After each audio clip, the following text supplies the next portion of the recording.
Here we go. First question. What's your name, mate? I'm Jack. Hey, Jack. Hit me. I'm just wondering, big fan of the first two movies, the two. I was just wondering, if there was a third, what is it that you would have liked to have seen Scooby and Shaggy get up to? Is there any monsters you wish you would have faced that you didn't? And what do you think was still left, essentially? Great question, Jack. Yes. Well, there's. I hope that they make 10 more Scooby-Doos. Are you with me? Yeah. Yes. But they made one, and Scooby-Doo 1 was hugely successful internationally. It's still, when I went over for the premiere at Mann's Chinese Theatre on Sunset Boulevard in 2001, and we opened up to a weekend that the dollars were back at $56 million for that first opening weekend. Wow. Which is still a Warner Brothers record for a June opening in their history. So it's still a record. Huge opening for a movie. Yeah. And then on the back of that, they greenlit Scooby-Doo 2, and with an option for 3. So see how Scooby-Doo 2 goes. Maybe there's a third. And Scooby-Doo 2, we went on and filmed Scooby-Doo 2 Monsters Unleashed in Canada, in Vancouver, and I was taken over there for that shoot as well. So, and then that Scooby-Doo 2 did about half of what Scooby-Doo 1 did. So it was a commercial decision at the time to just sort of let Scooby-Doo 3 as a possibility just hold that, because at the time Warner Brothers were working on other films like Harry Potter and other things. So they decided to just see how their slate moves down the track, and then they just decided that we'll leave it at that for the moment, and we're just going on to other projects.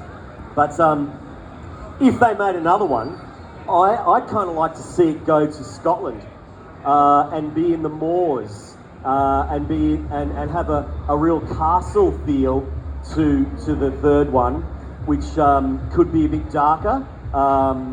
AKA Joker and Batman, all those sorts of darker films possibly, and then introduce some new villains that could have their own stories as well. So there's a big scope for what they might choose to do down the track, and I'm not sure, but I'm hopeful that they go on and do many more Scooby-Doos, because obviously I'd love to be involved and maybe get some of the gang back together. Or recast, because they, theoretically they are teenagers in the movie, so maybe a bit difficult now, but we'll just see what happens. Go right ahead, you got a question? Hello, mate. G'day, mate. What's your name? Tristan. Welcome to Melbourne. Thank you very much. I'm loving Melbourne. Sorry. Thank you for having me. Was it that hard to play the two roles in Scooby-Doo? Not two roles, sorry. In two movies, was it hard to do? Was second and the first one? Yeah, well, the first one, so how the story actually happened was, a lot of people say, oh my gosh, you're Australian. How does an Australian get to voice an American icon? And how it actually happened was, they filmed the first movie, Scooby-Doo 1, on the Gold Coast at the Warner Brothers Studios back in 2001. And at the time, I was a voice artist. I've been a voice artist for about 6 years prior to that, revoicing other shows and doing radio commercials and so on. As an actor, stuntman, and voice artist, it's kind of, you got to have three things to your bow. Because I had 3 young children then, I'm trying to put food on the table, like every entertainer.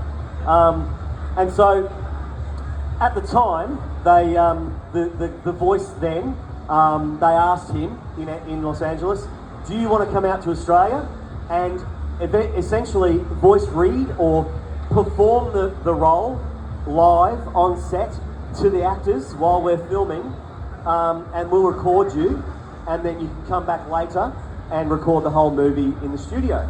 And the guy at the time said, no, I'll just, for whatever reasons, he might have had other commitments, I'll just do the final recording in the studio.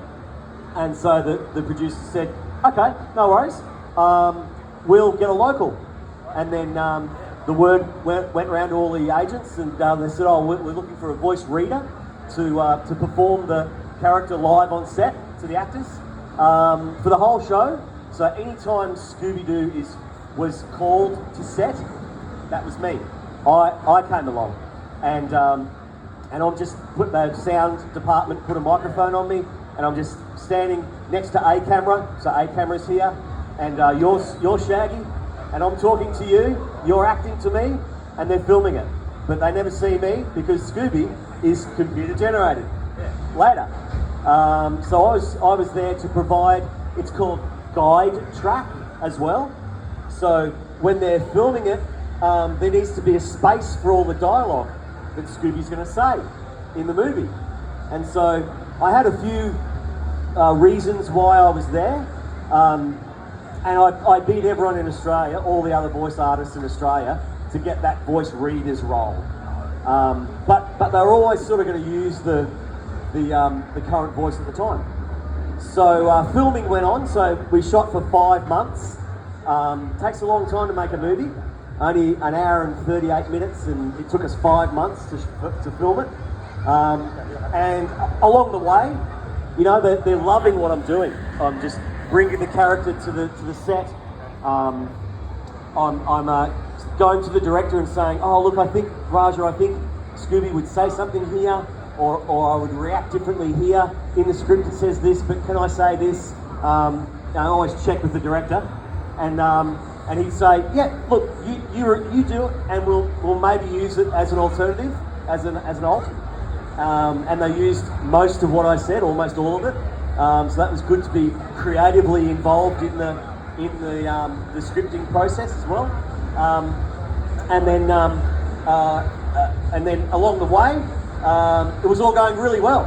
And then they asked me, said, "Oh, do you perform Scrappy-Doo?" And I said, Yeah, I perform Scrappy-Doo. And so he's the put him up, I'll rock him, and I'll suck him. Da-da-da-da-da-da, puppy power.